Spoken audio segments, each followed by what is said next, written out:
사랑하는 기쁨의 교회 성도 여러분, 안녕하세요. 오늘은 다같이 느헤미야 9장의 말씀을 묵상하도록 하겠습니다. 제가 10절까지의 말씀을 읽겠습니다.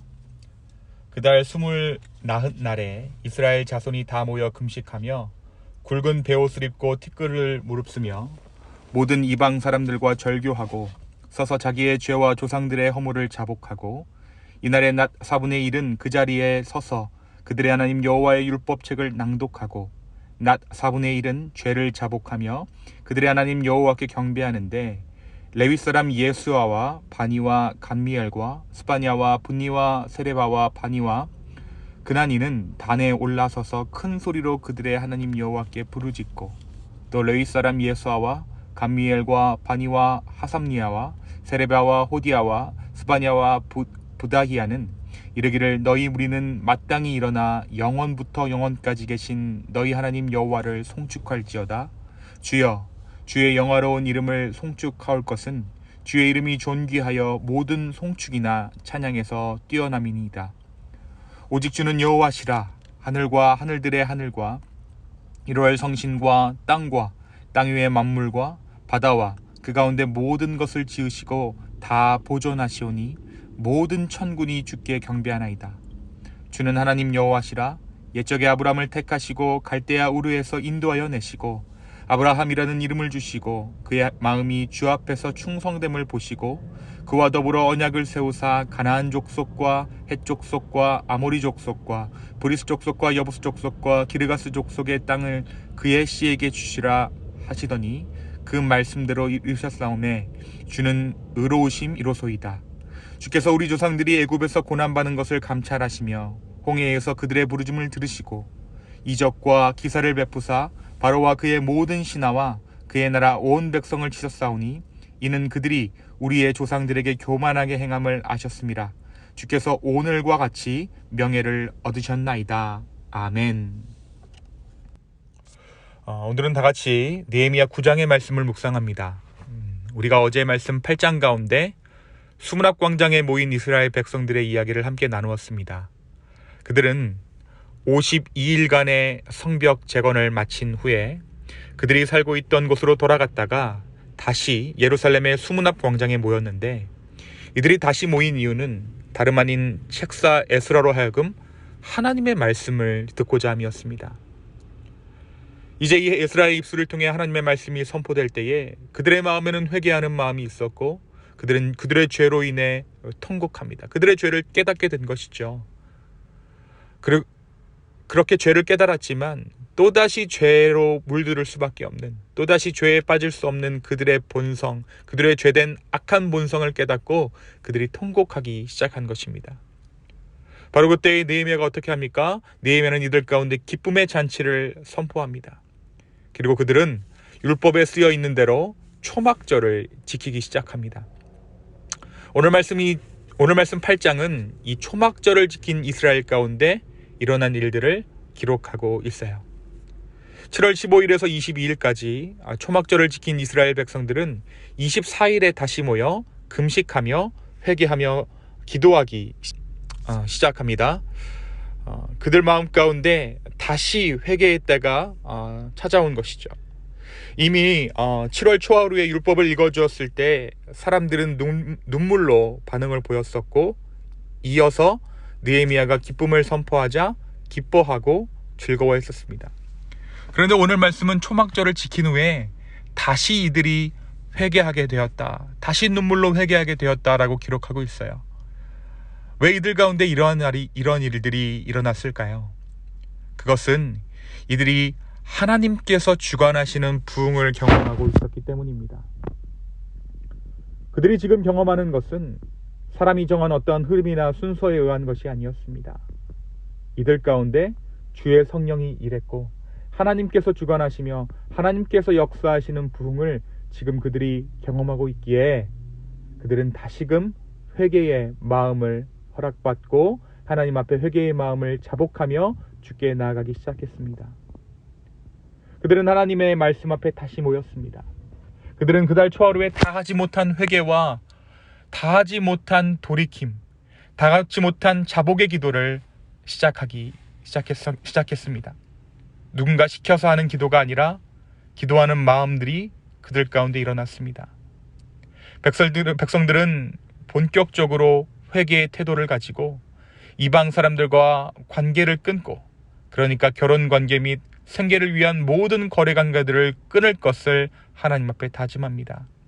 그리고 자신들의 죄와 열조들의 죄를 회개하기 시작했습니다.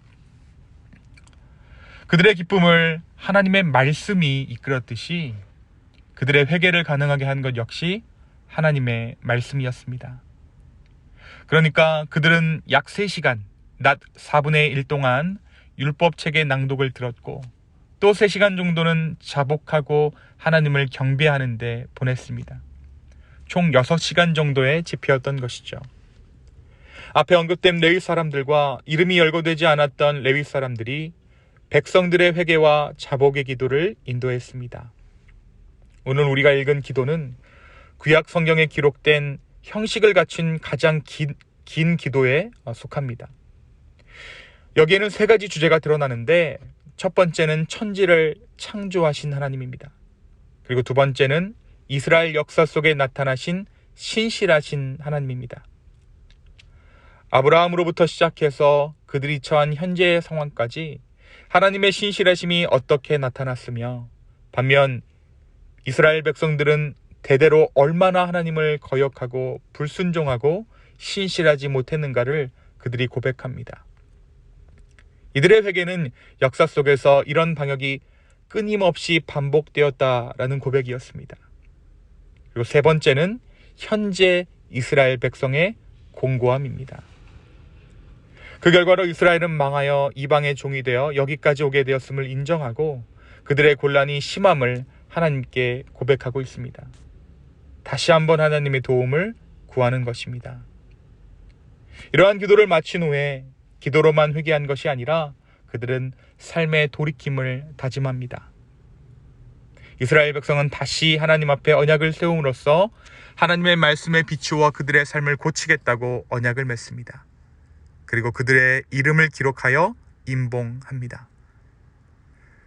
이 세부적인 내용들은 우리가 내일 함께 묵상하게 될 느헤미야 10장에 기록되어져 있어요. 사랑하는 성도 여러분, 오늘 말씀은 우리에게 무엇을 말해주고 있을까요?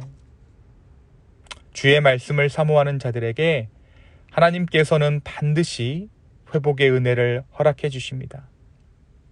그리고 이 회복은 회개로부터 시작됩니다. 이들이 수문학 광장에 모여 하나님의 말씀을 듣기 시작할 때 이들에게 진정한 회복이 임했습니다. 성벽이 지어지는 것이 회복이 아닙니다.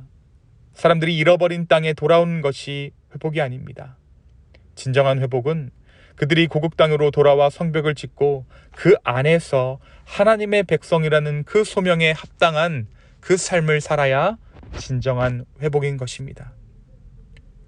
오늘 말씀에서 그들의 진정한 회복은 하나님의 말씀이 선포될 때 시작되었습니다. 그들 가운데 말씀을 향한 갈망함이 생겼고, 또 에스라가 그들 가운데 말씀을 선포할 때에 그들 가운데 진정한 회복이 시작되었던 것이죠. 이들의 영적인 갈급함, 영적인 목마름, 땅을 찾고 성벽을 짓고도 채워지지 않은 갈급함은 비로소 말씀이 선포될 때 회복되었습니다. 사랑하는 성도 여러분, 믿는 자의 진정한 회복은, 다시 말해 믿는 자의 충만함은 우리의 삶에 말씀이 선포될 때 이루어지는 일입니다. 그리고 나서 이들은 하나님이 이끄시는 부흥의 현장으로 초청받습니다. 회개하고 자복하고 기뻐하고 다시 회복하고 회개하고, 이것은 그들의 감정이 아니라, 그들의 어떠한 결정이 아니라, 혹은 느헤미야나 에스라, 레위 사람들이 이 회개운동을 주도하는 것이 아니라 하나님께서 친히 이들의 삶을 만지셨음을 보여주는 대목입니다. 오늘 말씀을 사모하는 은혜가 우리 공동체 가운데 있기를 예수님의 이름으로 축원합니다. 제가 매일 아침 이렇게 말씀을 보내드리면 여러분들 중에 듣는 분들도 계시고 안 들으시는 분들도 계시는 줄 압니다. 그런데 왜 제가 매일 아침 이 말씀을 보내드리는가? 오늘이 하나님의 회복의 날인 줄 누가 알겠습니까? 오늘이 그 회복의 날인 줄 누가 알 수 있겠습니까? 오늘이 선포되는 말씀 가운데 나의 마음을 열 그날인 줄 우리가 알지 못하기 때문에 제가 매일 아침 이 말씀을 여러분들에게 보내드리는 것입니다. 바로 오늘이 부흥의 시작되기를 소망합니다. 오늘 주님의 말씀 가운데 우리의 삶 가운데 진정한 회복이 명해지는 정말 복된 날 되기를 예수님의 이름으로 축원합니다. 또한 오늘 말씀은 우리에게 진정한 부흥이란 하나님의 어떠하심을 아는 것이다 라고 말하고 있어요. 매일 6시간의 집회를 갖는 동안 성령의 인도하심으로 말미암아 이들이 깨닫게 된 것은 다름 아닌 하나님은 어떠한 분이신가 하는 것이었어요. 그동안 그들은 하나님이 누구인지도 모른 채 또 하나님이 어떠한 분이신지도 알려고 하지 않은 채 하나님의 마음이 무엇인지도 모르는 채 그냥 하나님의 백성이라 불리움을 받았습니다. 단지 부르심이 있어서 그들이 하나님의 백성이 되었지만 정작 그들은 하나님이 어떠한 분이신지를 몰랐다라는 것이죠. 하루 6시간씩 선포되는 말씀을 통해 그들은 하나님이 어떠한 분이신지를 깨달아갑니다. 그리고 5절부터 37절의 긴 기도의 말씀을 통해 알 수 있듯이 이 하나님이 어떠한 분이신가를 통해 바로 그들이 어떠한 존재인가를 깨닫게 됩니다. 창조의 하나님, 그리고 그들을 인도하신 이스라엘 하나님, 그 가운데 발견한 것은 그들의 곤고한 처지였습니다. 그리고 그 안에서 그들의 곤고함을 깨닫게 되자 그들은 현재 있는 모습 그대로를 주님 앞에 올려드립니다. 현실 파악하는 것, 현재를 아는 것, 나의 나됨을 아는 것은 내가 하나님을 알아갈 때, 하나님이 어떠한 분이신지를 알아갈 때 비로소 깨닫게 되는 줄로 믿습니다. 그리고 나서 하나님 앞에 자신의 삶을 다시 한번 올려드릴 것을 그들이 다짐합니다. 신앙은 무엇을 해야 하는가에 대한 문제이기도 하지만 누구를 알아야 하는가에 대한 문제가 먼저입니다. 오늘 우리 말씀 가운데 하나님의 어떠하심을 깨달아 나를 지으시고 나를 인도하시고 또한 그럼에도 불구하고 죄악 가운데 머물러 있는 우리를 발견하게 되기를 소망합니다. 하나님이 어떠한 분이신가? 우리가 그분을 깨달아 알 때 우리 안에 진짜 신앙은 시작될 것입니다.